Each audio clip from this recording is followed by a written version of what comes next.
పుంగనూరు నియోజకవర్గ voter మహాశైలకు SDPI party తరఫున అస్సలాము అలైకుం వరహమతుల్లాహి వబరకాతుహు మరియు నమస్కారములు.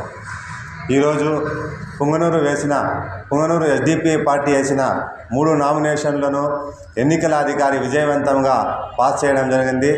ఇది పుంగనూరు మండల ఎస్డిపిఐ యొక్క మొదటి విజయం అని చెప్పి మనం ఈ సభాముఖంగా తెలియజేస్తున్నాము.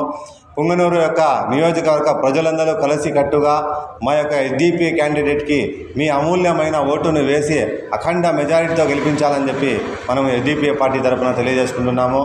ఈరోజు ఇంతకుముందు అధికారంలో ఉన్న పార్టీ కార్యకర్తలు కానివ్వండి, పార్టీ లీడర్లు కానివ్వండి, ప్రజలను భయభ్రాంతులకు గురి చేస్తున్నారు.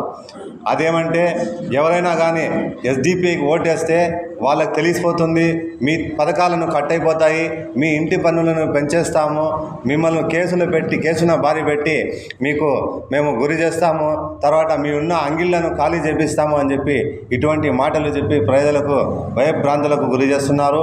ఇటువంటి భయాలకు ఎవరు కానీ నమ్మే పరిస్థితుల్లో ఎవరు లేరు. ఎవరు నమ్మకండి, ఎవరు భయపడకండి. ఎందుకంటే పుంగనూరు మండలంలో స్పెషల్గా ఎన్నికల అధికారులు ఫోకస్ పెట్టి ఇక్కడ 2,000 మందికి పైగా సెంట్రల్ ఫోర్సెస్ని దించడం జరిగింది. రానున్న రోజుల్లో ఇటువంటి హేయమైన చేష్టలు ఎవరైనా చేస్తే ఎస్డిపిఐ కార్యకర్తల దగ్గర మీ యొక్క వీడియోలు, మీ యొక్క వాయిస్ రికార్డింగ్లు ఉన్నాయి. అన్ని ఎన్నికల అధికారి ముందుకు తీసుకుని వెళ్ళి మీ పైన కఠినమైనటువంటి చట్టపరమైన చర్యలు తీసుకుంటామని చెప్పి మేము ఎస్డిపిఐ పార్టీ నుంచి తెలియజేస్తున్నాము. ఇంతకుముందు మనం గమనించినట్లయితే పుంగనూరు మున్సిపల్ ఎలక్షన్లో జరిగిన దౌర్జన్యానికి భాగంగా ఇంతకు ముందు ఉన్నటువంటి ప్రభుత్వ అధికారులను ఎన్నిక అధికారులు ఇప్పుడు సస్పెండ్ చేయడం జరిగింది. ఇది మీరందరూ గమనించవచ్చు.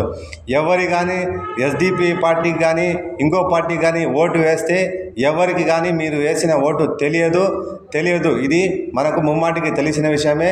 ఇది అందరూ తెలుసుకోవాలి.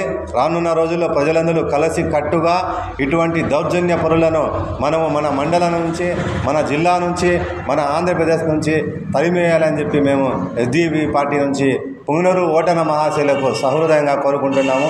జై ఎస్డిపిఐ.